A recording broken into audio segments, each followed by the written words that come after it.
Good morning friend. आज है 3 अप्रैल। बुलेट वाले question, bullet current affairs by Z exam, India's का नंबर 1 चैनल जेड एग्जाम। देखिए यहाँ पे आपको news, current affairs, railway, SSC, Anganwadi, Uttar Pradesh, यानी कि दुनिया के हर कोने से, एनडीए, हर कोने से आपको यहाँ पे न्यूज मिलते हैं। तो हमारे चैनल को सब्सक्राइब करिए।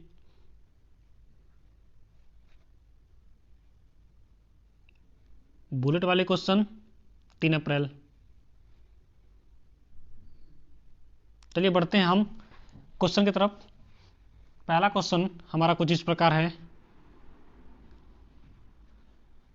कौन दुनिया का दूसरा ऐसा देश बन गया है जो किसी भी स्थिति में गर्भपात के शिकार हुए वर्कर्स को पेड लीव देगा? यानी इसका सही आंसर हो जाएगा option number C, New Zealand. New Zealand ऐसा देश बन गया है, दूसरा ऐसा देश बन गया है जो अगर कोई वहाँ का कर्मचारी गर्भपात का शिकार है तो उसको 3 दिन के लिए लीव मिलेगी, 3 डेज के लिए लीव मिलेगी। और कोई व्यक्ति मर भी जा रहा है तो उसको भी, यानी बेरीमंट लीव, तो इसके अंतर्गत भी उसको 3 दिन की छुट्टी मिलेगी। यानी उसके परिवार वालों को 3 दिन की छुट्टी, और कोई कर्मचारी उसके परिवार में कोई किसी का डेथ हो जाता है तो उसको भी 3 दिन की छुट्टी मिलेगी। अगर वहाँ का कोई व्यक्ति कर्मचारी काम कर रहा है, उसके घर में ऐसी कोई बात हो जाती है तो 3 दिन की छुट्टी उसको भी दी जाएगी। देखिए दुनिया का दूसरा देश ऐसा बन गया है ये, और इसने क्या किया, सजेशन किया है भारत को भी कि भारत भी ऐसा करे। तो भारत ने भी इस कदम को आगे बढ़ाया है और ये भी ऐसा कुछ करने वाला है। तो बेरीमेंट लीवर, यानी किसी परिजन की मौत होने पर 3 दिन की छुट्टी मिल सकेगी कर्मचारी को, जो सरकारी कर्मचारी होंगे। चलिए नेक्स्ट क्वेश्चन की तरफ बढ़ते हैं। अगला क्वेश्चन कुछ इस प्रकार है।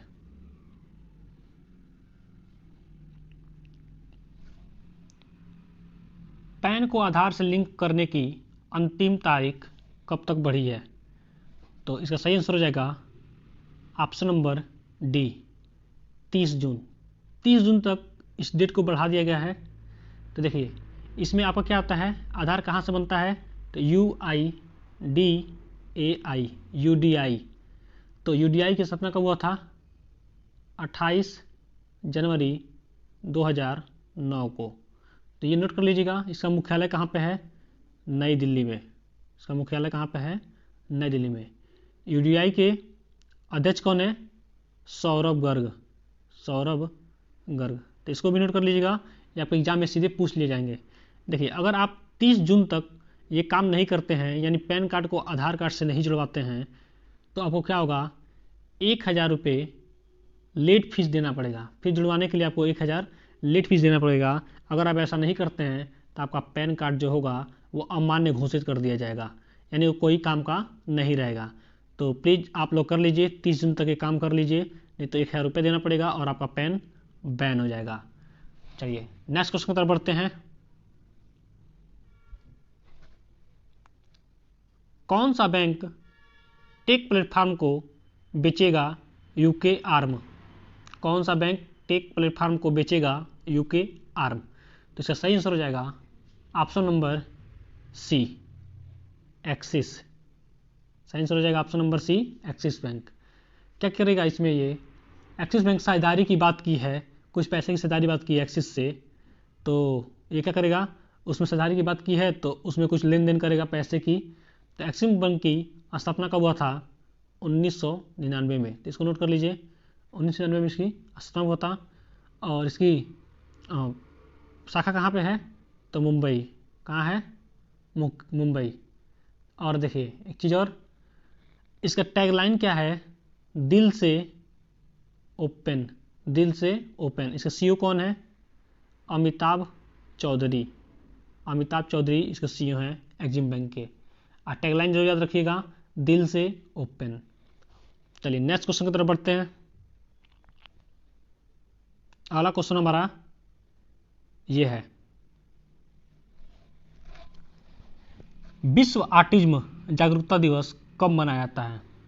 विश्व ऑटिज्म जागरूकता दिवस कब मनाया जाता है? तो इसका सही आंसर हो जाएगा ऑप्शन नंबर सी 2 अप्रैल को। 2 अप्रैल को विश्व ऑटिज्म जागरूकता दिवस मनाया जाता है। इसमें क्या होता है, यह विकास संबंधित विकार है, यह विकास संबंधित विकार है। विश्व ऑटिज्म संगठन 1998 को यह हुआ था इसका संगठन। इसमें क्या होता है, व्यवहार, व्यक्ति का व्यवहार, सामाजिक कौशल, दोहराए जाने वाली व्यवहार, भाषण, ये सबको देखा जाता है। यानी इसको हमको किस ढंग से पेश करना है किसी के सामने, ये सारी चीज़ इसमें विश्व ऑटिज्म जागरूकता दिवस के रूप में मनाया जाता है और इसमें बताया जाता है। लोगों को जागरूक किया जाता है कि हमको किसके साथ कैसे व्यवहार करना चाहिए, कैसे रहना चाहिए, कैसी भाषा बोलना चाहिए। तो कब हुआ था इसका, 1998 में।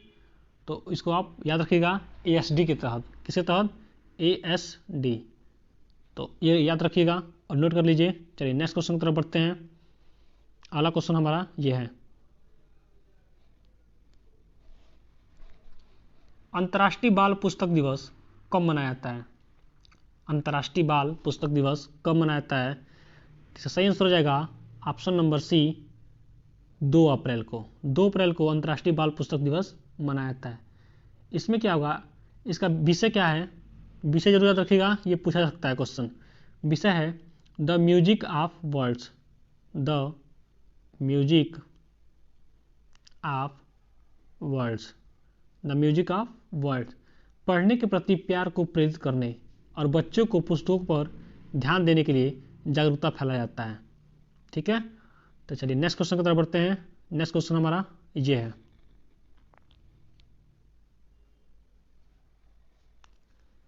सुभाष कुमार संभालेंगे डैश डैश डैश के CMD का अतिरिक्त प्रभार। यानी डैश जो जगह खाली है वहां आपको भरना है, क्या होगा? तो ये 4 ऑप्शन है आपके पास। सुभाष कुमार संभालेंगे ऑप्शन नंबर सी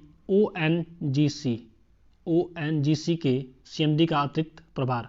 अब ONGC क्या है, ये भारत सरकार की तेल और प्राकृतिक गैस निगम यानी oil and natural gas corporation, ONGC, यही है आपका oil and natural gas corporation, ONGC। इसमें CMP के तहत तेल और प्राकृतिक गैस का मुख्यालय, यानी इसका मुख्यालय कहाँ पे है, बसंत कुंज दिल्ली, बसंत कुंज दिल्ली। स्थापना कब हुआ था, 1956 में। CEO कौन है, CO शशि शंकर। और संस्थापक इसे कौन है, इसका संस्थापक भारत सरकार है। तो इतने पॉइंट आप परीक्षा की दृष्टि से नोट कर लीजिए। ये बहुत ही इंपॉर्टेंट क्वेश्चन है। आज का जो करंट अफेयर्स है बहुत ही मज़ेदार है, इससे क्वेश्चन 100% बनेंगे। तो चलिए नेक्स्ट क्वेश्चन की तरफ बढ़ते हैं। अगला क्वेश्चन हमारा कुछ इस प्रकार है, मुखमित S भाटिया बने किसके महानिदेशक? मुखमित S भाटिया बने किसके महानिदेशक? तो इसका सही आंसर हो जाएगा ऑप्शन नंबर सी ESIC के मुखबित S भाटिया महानिदेशक बने हैं। और ESIC क्या है, कर्मचारी राज्य बीमा निगम employees standard state insurance corporation, यानी ESIC employ state insurance corporation. तो ये चीज़ नोट कर लीजिएगा। ये IAS अधिकारी हैं और वित्त मंत्रालय के आर्थिक मामलों के विभाग की देखरेख करेंगे, वित्त मंत्रालय के आर्थिक मामलों के विभाग की देखरेख करेंगे। कर्मचारी राज्य बीमा की स्थापना 24 फरवरी 1952 को ही थी। इसका मुख्यालय कहाँ पे है, नई दिल्ली में। इसका मुख्यालय नई दिल्ली में है। तो इतने पॉइंट हैं, आप इसको नोट कर लीजिए। आज आपका जेड एग्जाम की तरफ से अगर आपको चैनल मेरा अच्छा लगा हो, वीडियो मेरे अच्छे लगे हों, तो प्लीज़ आज टारगेट है 100 लाइक का, तो 100 लाइक कंप्लीट कर लीजिए। और चलिए नेक्स्ट क्वेश्चन की तरफ बढ़ते हैं। दिग्गज अभिनेता किसको दिया जाएगा 51वां दादा साहब फाल्के पुरस्कार? वो कौन अभिनेता हैं जिनको फाल्के पुरस्कार दिया जाएगा? तो इसका सही आंसर हो जाएगा option number C Rajinikanth. Rajinikanth क्या है, ये साउथ के हीरो हैं। इनको 51वां दादा साहब फाल्के पुरस्कार दिया जाएगा। तो चलिए और जानकारी लेते हैं। दादा साहब फाल्के पुरस्कार भारत के सर्वोच्च फिल्म सम्मान है, भारत के सर्वोच्च फिल्म सम्मान का पुरस्कार है। इन्हें पद्म भूषण, पद्म भूषण और पद्म विभूषण के पद से भी नवाजा गया है। तो रजनीकांत ये साउथ की मूवी बनाते हैं, ये बहुत ही अच्छे डायरेक्टर हैं और एक्टर हैं, बहुत अच्छी अच्छी मूवी में काम किया इन्होंने। चलिए नेक्स्ट क्वेश्चन की तरफ बढ़ते हैं। WEF के जेंडर गैप सूचकांक 2021 में भारत कौन से स्थान पर है?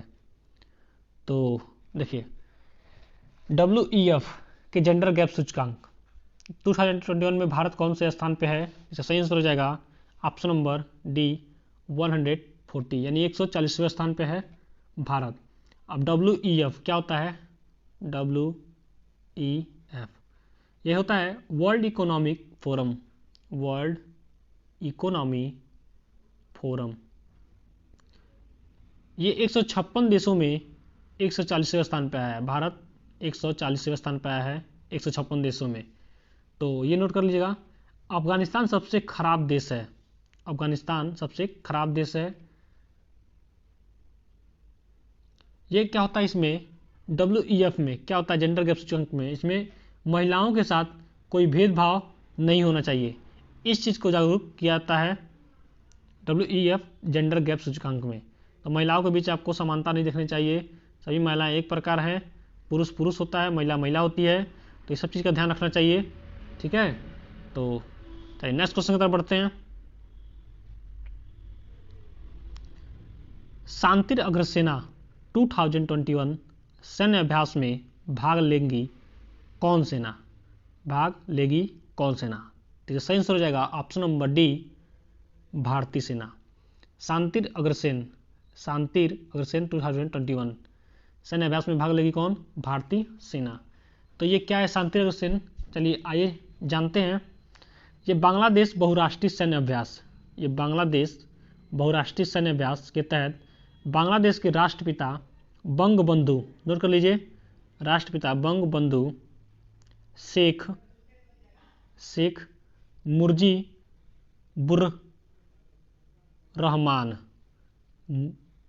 मुजीबुर रहमान की जन्म शताब्दी के उपलक्ष्य में मनाया जाता है, कि जन्म शताब्दी के उपलक्ष्य में मनाया जाता है। इसमें कौन कौन भाग ले रहे हैं? रॉयल भूटान, नोट कर लीजिए, army Sri Lanka, USA, UK, Saudi Arabia, ये सारे देश क्या कर रहे हैं? इसमें पार्टिसिपेट कर रहे हैं। इसमें इंडिया भी क्या कर रहा है? पार्टिसिपेट कर रहा है। और किसके उपलक्ष्य में मनाया जाता है?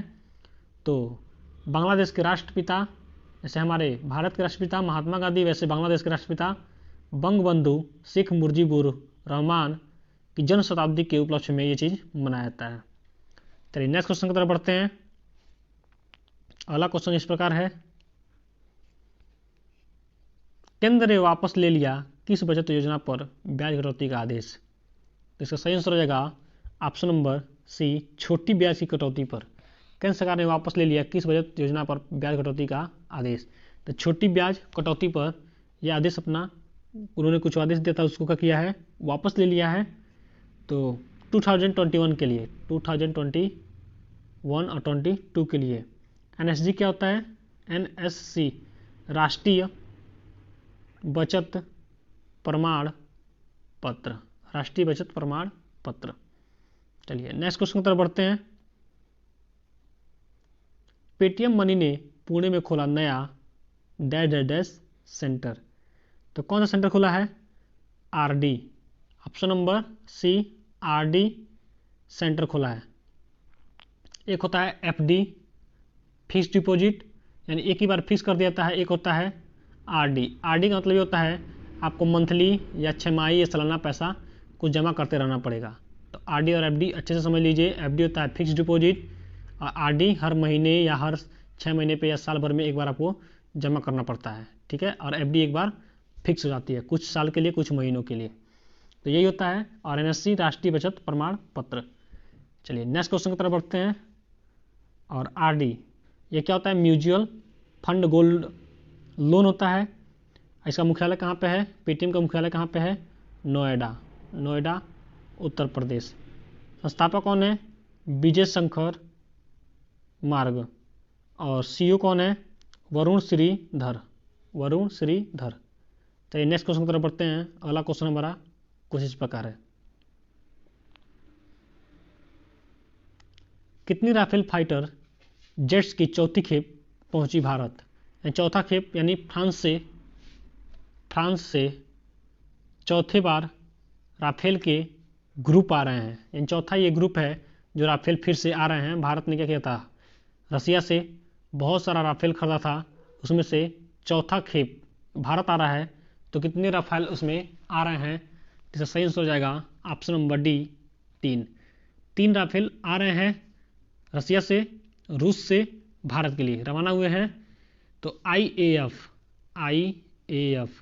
क्या होता है? इंडियन एयरफोर्स की स्ट्राइक क्षमता बढ़ाने के लिए, यानी स्ट्राइक क्षमता जो होती है, मारक क्षमता, ये सब चीज़ बढ़ाने के लिए 3 राफेल क्या हो रहे हैं? रसिया से रवाना हुए हैं भारत के लिए। तो राफेल की चौथी खेप है ये।